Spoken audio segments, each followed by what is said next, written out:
La enajenación, que para Erich Fromm sería un efecto pernicioso del capitalismo. Aludimos con ella a un proceso de cosificación en el que la persona no se relaciona ya productivamente consigo misma ni con el mundo exterior. Hay que decir que antiguamente las palabras enajenación o alienación aludían a la locura, a una persona desequilibrada por completo.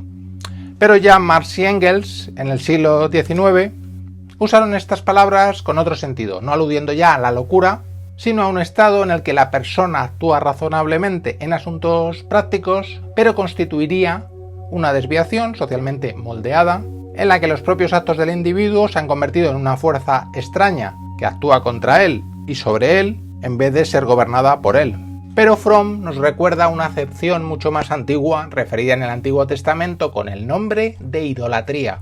La idolatría, tal y como sostiene la tradición, sería la situación en que el hombre invierte sus energías y creatividad en fabricar un ídolo, para después adorarlo y verter sus fuerzas vitales en esa cosa. El ídolo no es ya el resultado de un esfuerzo productivo, sino algo exterior al hombre y por encima de él, al que acaba sometiéndose.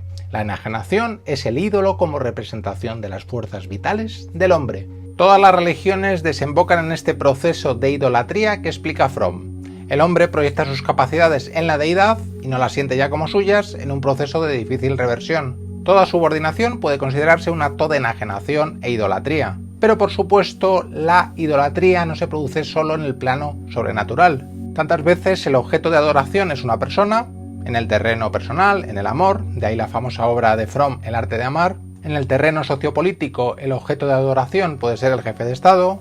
Y yo me atrevería a añadir una más vulgar, que es el caso de los ídolos deportivos.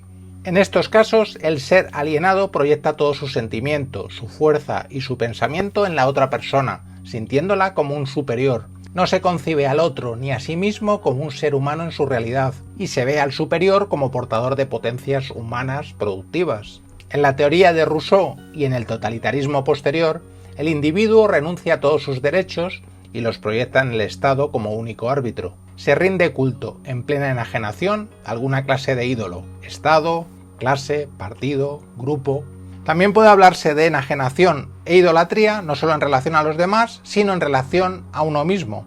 Cuando uno se somete a pasiones irracionales, como puede ser el ansia de poder, ya no se siente con las cualidades y limitaciones de un ser humano, sino que se convierte en esclavo de un impulso parcial proyectado en objetivos externos y capaz de someterle. Aunque se tenga la sensación de hacer lo que uno quiere, la persona es arrastrada por fuerzas independientes a ella, se siente como una extraña para sí misma y ante los demás. Lo común a todo fenómeno idolátrico, a una deidad, a un jefe, al Estado, etc., es la enajenación.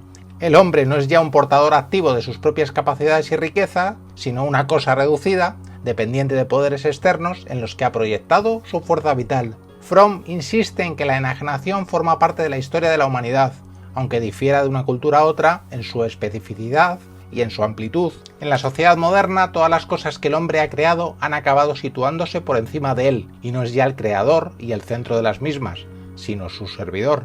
La definición más acertada sería que el ser humano, enajenado de sí mismo, se enfrenta con sus propias fuerzas, encarnadas en cosas que él mismo ha producido. En este escenario, en un proceso avanzado de industrialización, el trabajador se ve despojado de su derecho a pensar y moverse libremente. Apatía y regresión psíquica sería el resultado de despojar al trabajador de su creatividad, de su curiosidad o de su independencia de ideas. Pero ojo, Fromm también atribuye a los jefes y directores un papel enajenador, ya que, a pesar de presuntamente de dominar el todo en la producción, se muestran igualmente enajenados del producto final del trabajo como una cosa concreta y útil.